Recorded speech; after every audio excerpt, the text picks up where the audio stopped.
used to volunteer down at the soup kitchen.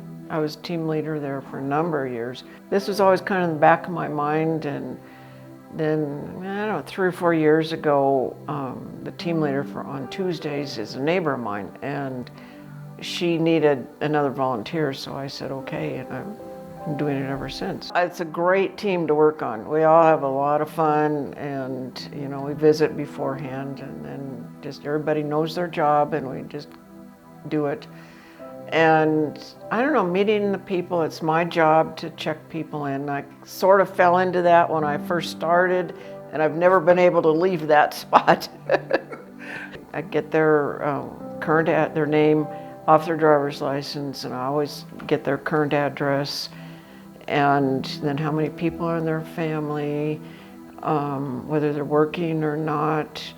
Most everybody is so grateful that we're here and we can help them. And some of them, they know it, they're hoping it's a short-term thing, that, some of them, their shifts got cut back at work, or they just lost their job, or they're waiting to be interviewed, and so they're kind of in between.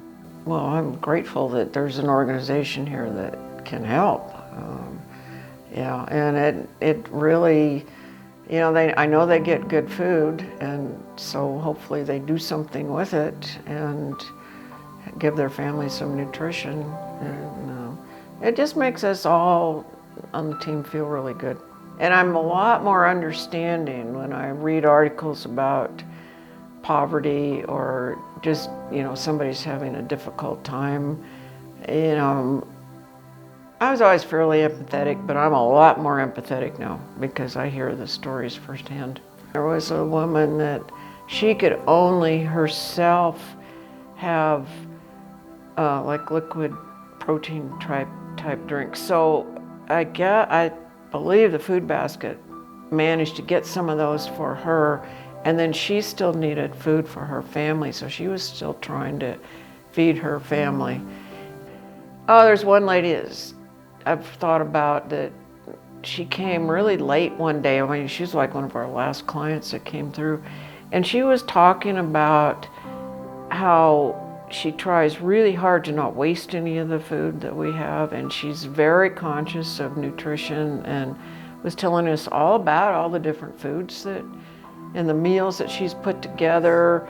And I thought, wow, somebody is really making this work. I think it's important for them to get that the people that we're serving aren't lazy and they come just because they don't want to bother trying to get a job or get food anywhere. They're here because they have to be, and most everybody that I check in is working, and if they're not, they're on some kind of disability.